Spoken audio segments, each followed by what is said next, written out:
Welcome दोस्तों, फिर से हम लोग हाजिर है एक नए वीडियो में। आज हम लोग देखेंगे जीवन का आधार और पोषण, अर्थात पोषण के बारे में बेसिक से लेकर के एडवांस लेवल तक की चीज़ें देखेंगे। चलिए तो बिना समय वेस्ट किए शुरू करते हैं। सबसे पहले हम लोग जानेंगे आज पोषण किसको कहते हैं। यहाँ पर जैसे आप स्क्रीन पर देख रहे होइएगा कि जीवन का आधार जो है वह पोषण है। ठीक है, जीवन का आधार पोषण, या अर्थात आप कह सकते हैं कि कोशिका संरचना से लेकर के पोषण प्रणाली को भी विशेष वैज्ञानिक दृष्टिकोण से हम लोग इसको समझेंगे। ठीक है, तो चलिए शुरू करते हैं। सबसे पहले थोड़ा सा 9th क्लास के सिलेबस के अनुसार बेसिक चीज़ें हम समझ लें।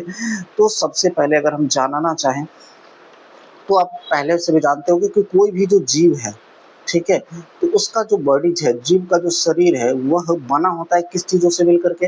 तो जीव का जो शरीर है वो बना होता है तो अंगों से मिलकर के बना होता है। बहुत सारे अंग जैसे हाथ, पैर, नाक, गले, किडनी, इस तरह से बहुत सारे अंगों से मिलकर के बना होता है। और अंग किस चीज़ से मिलकर के बना होता है? तो अंग जो है वह बना होता है, अंग अगर बात करें तो ये ऊतकों से मिलकर के बना होता है। यानी बहुत सारे ऊतक मिलकर के एक अंगतंत्र या अंग का निर्माण करते हैं, तब वह उस बहुत सारे अंग मिलकर के एक जीव का या बॉडी का निर्माण होता है। और ऊतक किस चीज से बना होता है? तो ऊतक जो आपका है ना, कोशिका से बना होता है। यानी बहुत सारे कोशिका मिलते हैं तब जाकर के आपका ऊतक का निर्माण होता है। तो बहुत सारे कोशिका मिलकर के ऊतक बनाते हैं और ऊतक मिलकर के अंग बनाते हैं, और अंग जो है ना जीव का निर्माण करता है। जैसा कि आप यहाँ पर इस स्क्रीन में देख रहे होंगे कि, और यह जो कोशिका है, ये आपका जो इमेज दिख रहा है, ये आपका कोशिका का ही इमेज है, जिसमें ये वाला जो हिस्सा आप देख रहे हैं कि ये वाला हिस्सा जो है ना आपका, बीच वाला जो हिस्सा है ये आपका केंद्रक होता है। और इसके बीच में जो बबल जैसी संरचना आप दिख रहा है इसके बाहरी क्षेत्र में, तो ये बबल जैसी जो संरचना है ये आपका कोशिका द्रव्य कहलाता है। ठीक है, तो जैसा कि हम लोग नेक्स्ट आगे देखेंगे। ठीक है, तो जैसे कि आप यहाँ पर देख सकते हैं, तो सबसे पहले अगर हम बात करें कोशिका, क्योंकि कोशिका जो है हमारे बॉडीज का सबसे छोटा सा हिस्सा है, और वो सबसे छोटा सा हिस्सा है जो एक जीव जो कार्य करते हैं, जैव प्रक्रम की जो क्रियाएं करती है, वो सारी क्रियाएं कोशिका भी करती है। जैसे आपको अभी बताएं कि जीव जो बना होता है, जीव अंगतंत्र, यानी जीव का निर्माण अंगतंत्र से होता है, और अंगतंत्र का निर्माण अंगों से मिलकर के होता है, और अंगों का निर्माण जो है वह ऊतकों से होता है, और ऊतक का निर्माण जो है ना कोशिका से होता है। जैसे यहाँ पर आप ये कोशिका का, ये वाला जो आप देख रहे हैं कि कोशिका का एक इमेज देख रहे होगा। ठीक है, तो ये जो कोशिका है इसका जो सबसे बाहरी वाला हिस्सा है, इसको हम लोग झिल्ली कहते हैं। इंग्लिश में अगर बात करें तो मेम्ब्रेन कहते हैं, झिल्ली हो गया। ये बबल्स जैसी जो संरचना है, ये बबल्स जैसी जो संरचना है, ये आपका कोशिका द्रव्य कहलाता है, कोशिका द्रव्य। ठीक है, और ये बीच वाला जो हिस्सा आप दिख रहा है ये आप केंद्रक, जो कि आपको पहले भी बता चुके हैं, केंद्रक है। ठीक है, जिसको इंग्लिश में न्यूक्लियस कहते हैं। और इसके बाद बहुत सारे छोटे छोटे, जैसे यहाँ पर आप देख सकते हैं कि ये बहुत सारे छोटे छोटे, ये आपका यहाँ पर इस तरह से ये संरचनाएं जो है, ये सभी संरचनाएं आपको कोशिकांग कहलाते हैं। क्या कहलाते हैं? तो ये सारी संरचनाएं जो है कोशिकांग कहलाते हैं, कोशिकांग कहलाते हैं। तो इसीलिए, और जितने भी जैसे ये केंद्रक है जो नियंत्रण एवं संनयन का काम करते हैं, पूरी कोशिकाओं को नियंत्रित रखता है। यहाँ पर आपका जो देखेंगे, ये आपका जो आकृति दिख रहा है, ये वाला जो आकृति है, ये अंतःप्रद्रव्य जालिका, गोल्जिका बॉडी, इस प्रकार से लाइसोसोम, राइबोसोम। ठीक है, ये सारे चीजें, यानी कि जितने भी जीव जो है जैव प्रक्रम की जो हिस्सा जो भी क्रिया करती है, यानी जो जीव 6 जैव प्रक्रम की क्रिया करती है, जिसमें पोषण, श्वसन, ठीक है, तो ये सारी चीजें जो है एक कोशिका भी आंतरिक रूप से करती है। इसलिए कोशिका को जीवन का, यानी कि किसी भी जीवों का संरचनात्मक इकाई भी कहा जाता है और क्रियात्मक इकाई भी कहा जाता है। संरचनात्मक इसलिए क्योंकि किसी भी बॉडी का निर्माण जो है वो कोशिका से मिलकर के हुआ है, इसलिए इसे संरचनात्मक यूनिट कहा जाता है, इकाई कहा जाता है। और क्रियात्मक इसलिए क्योंकि जैव प्रक्रम की सारी क्रियाएं, जो 6 जैव प्रक्रम की क्रियाएं, वो सारी 6 का 6 क्रियाएं ये कोशिका भी करती है अपने स्तर पे। इसलिए इसे जीवों का क्रियात्मक इकाई भी कहा जाता है। ठीक है, वही चीज आपको यहाँ पर लिखा हुआ भी है कि जीवों की संरचनात्मक एक एवं क्रियात्मक इकाई को कोशिका कहते हैं। आगे देखेंगे, आगे जैसे कोशिका के आधार पर जीव दो प्रकार के होते हैं। कोशिका के आधार पर जीव दो प्रकार के होते हैं। कौन कौन होते हैं? तो कोशिका के आधार पर जीव दो प्रकार के होते हैं। अगर हम इसको कहें कोशिका के आधार पर, कोशिका के आधार पर, ठीक है, तो कोशिका के आधार पर जीव दो प्रकार के होते हैं। एक होता है एक कोशिकीय जीव और एक होता है आपका बहुकोशिकीय जीव, जिसमें आपका देख रहे हैं कि एक कोशिकीय जीव जो एक कोशिका या एक प्रकार के कोशिका से ही बना होता है, उसे हम लोग क्या कहते हैं? एक कोशिकीय, जिसमें एक सेंटर है, जैसे एक में उसमें कोशिकांग है। ठीक है, तो ये जो जीव आप देख रहे हैं ये आपका एक कोशिकीय जीव हो गया, जो एक ही प्रकार के कोशिका से बना हो या एक कोशिका से बने, क्योंकि उसके, ठीक है, कुछ बहुत छोटा, इतना छोटा होता है जो नगण्य आंखों से दिखाई बहुत कम ही पड़ता है, नहीं के बराबर दिखाई पड़ते हैं। तो यह एक कोशिकीय जीव होगा। बहुकोशिकीय जो अनेक कोशिकाओं से बना होता है उसे हम लोग बहुकोशिकीय जीव कहते हैं। ठीक है, उसके बाद देखेंगे कि तो अब उसके बाद कोशिका का ये बेसिक सा थोड़ी सी कोशिका के बारे में हमको जानना था, इसलिए हमको कोशिका के बारे में ये हालांकि 9th क्लास में ही पढ़ना पड़ता है, इसीलिए, लेकिन आगे की चीज़ों को अच्छे से समझ सके इसलिए आपको वो बताना जरूरी था। ठीक है, अब हम लोग देखेंगे आपका अगला जो है आपका पोषण। क्या है? पोषण है। पोषण किसको कहते हैं? तो जीवों के द्वारा भोजन से पोषक तत्वों को ग्रहण करना पोषण कहलाता है। यानी कि जो भी भोजन हम लोग खाते हैं, ग्रहण करते हैं, उससे जो पोषक तत्वों को बॉडी ऑब्जर्व कर लेती है, तो इस प्रक्रिया, इस पूरी प्रक्रिया को हम लोग पोषण कहते हैं। ठीक है, उसके बाद पोषण, पोषण जो है ना डिपेंड होता है या पोषण आधारित होता है पाचन पे।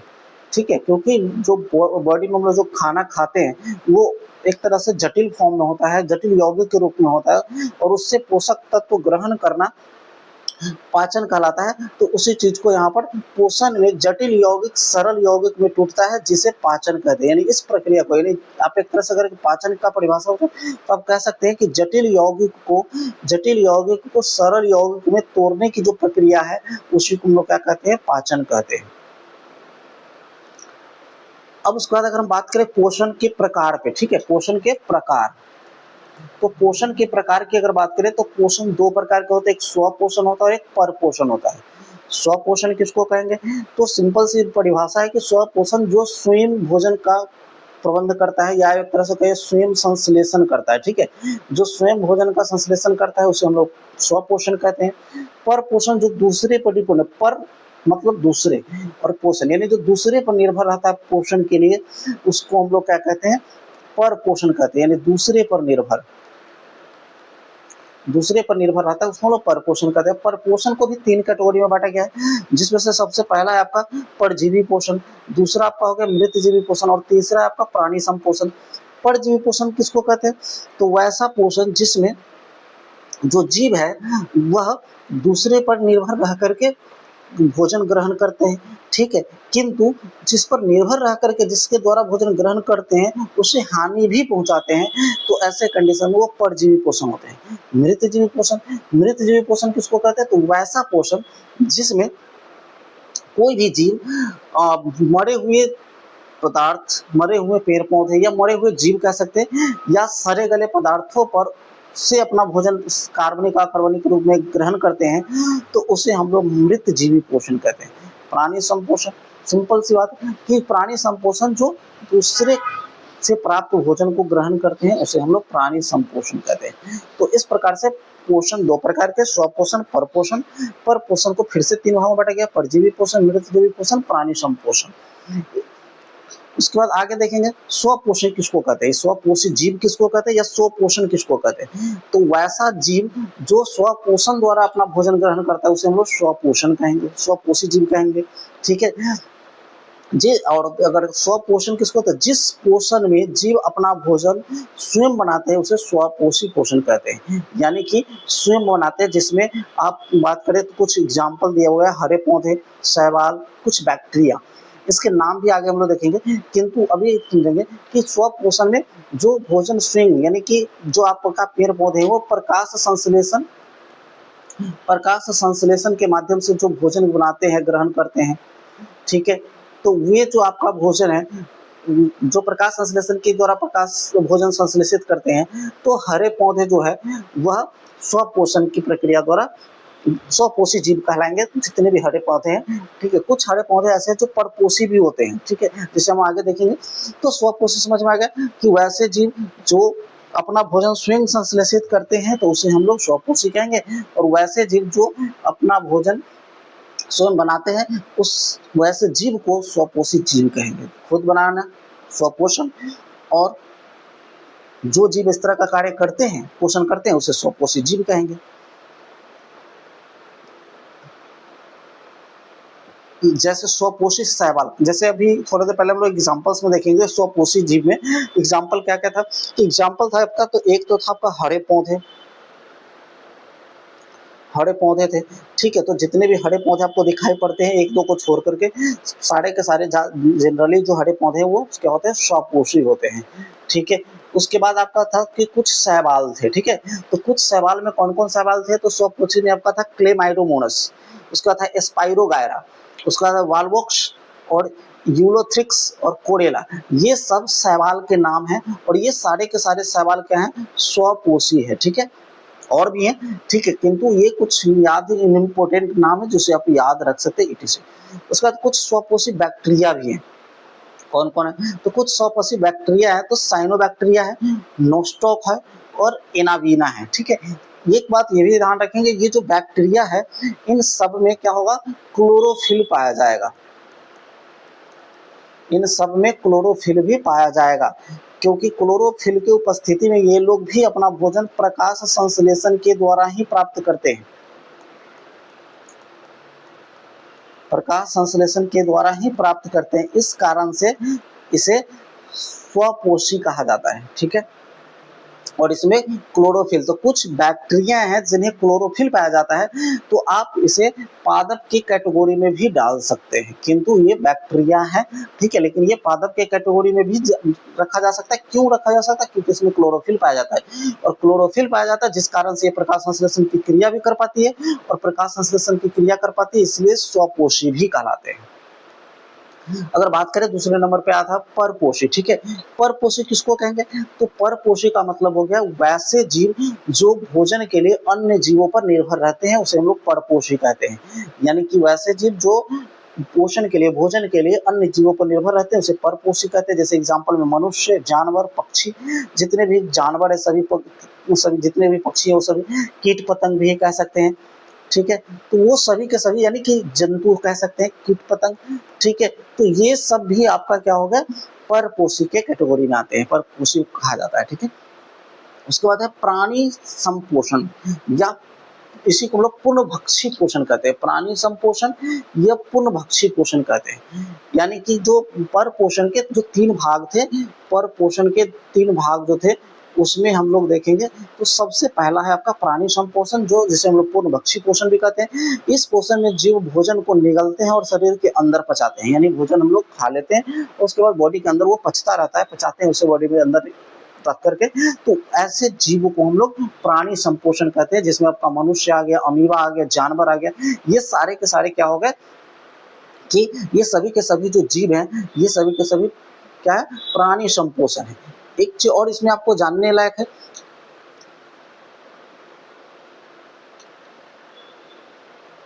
तो इसमें एक और चीज आपको जानने लायक ये है कि जैसे मान लीजिए कि ये जो आपको इमेज दिख रहा होगा, ठीक है, ये जो आपका इमेज दिख रहा है, तो ये इमेज किस चीज का है, तो अमीबा का इमेज है। ठीक है, ये आपका अमीबा का इमेज है, ये याद रखेंगे, ध्यान रखेंगे। इसमें ये जो 2 सूंड की तरह, सींग की तरह जो बाहर निकला हुआ है, ये आपका जो है, इसको हम लोग कहते हैं कुटपाद। इसको हम लोग क्या कहते हैं, कुटपाद कहते हैं। इसके बनने और बिगड़ने के कारण, ठीक है, ये हमेशा फिक्स नहीं होता, ये बनता है बिगड़ता है। जैसे यहाँ पर आपको ये भी दिख रहा है, ये भी आपका क्या होगा, कुटपाद होगा, ये भी आपका कुटपाद होगा। ठीक है, तो ये सभी के सभी कुटपाद है जो हमें कहीं से भी निकल सकते हैं, तो इस कारण से इसके आकार निश्चित नहीं होते। तो अगर हम बात करें अमीबा का, तो अमीबा का आकार अनिश्चित होता है। क्यों क्यों अनिश्चित होता है, तो इसका अनिश्चित होने का कारण है ये कि ये इसका जो कुटपाद है वो बनते रहते, बिगड़ते रहते हैं। ठीक है, इस कारण से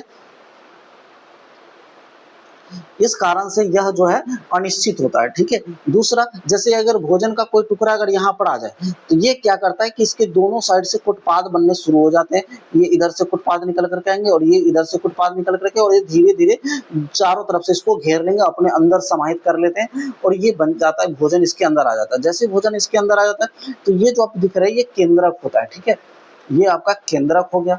और केंद्रक के अलावा ये जो दिख रहा है, ये जो बबल्स टाइप से जो दो दो तीन तीन देख रहे हैं, ये सब आपका क्या होगा, रसधानी होता है। और रसधानी कैसे बनता है, तो रसधानी बनने का कारण है कि जब भी जैसे यहाँ पर ये भोजन का टुकड़ा इस यहाँ पर फंसा हुआ है, ये धीरे धीरे ये कुटपाद क्या होगा, आपस में जुड़ जाएंगे और ये बीच में चला जाएगा। जैसे ही बीच में जाएगा तो इसके रस को, इसके बॉडी यानी जो भी भोजन का टुकड़ा है, इसके जो भी पोषक तत्व होंगे इसको ऑब्जर्व करके एक थैलीनुमा संरचना में बदल देगा, जिसे हम लोग रसधानी कहते हैं। और उसके बाद जो उसका अवशिष्ट पदार्थ होगा, फिर ये कुटपाद आपस में हटना शुरू हो जाते हैं, इधर से या इधर से, किसी एक तरफ से, दोनों तरफ से ये हटना शुरू हो जाएंगे और ये जो है भोजन का टुकड़ा जो अवशिष्ट पदार्थ है बाहर आ जाएगा।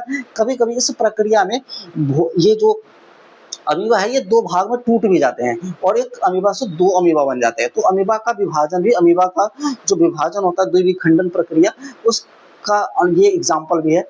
इसलिए अमीबा जो है ना इस तरह से अपने भोजन को ग्रहण करता है। तो ये प्राणी संपोषण कहलाता है, ठीक है।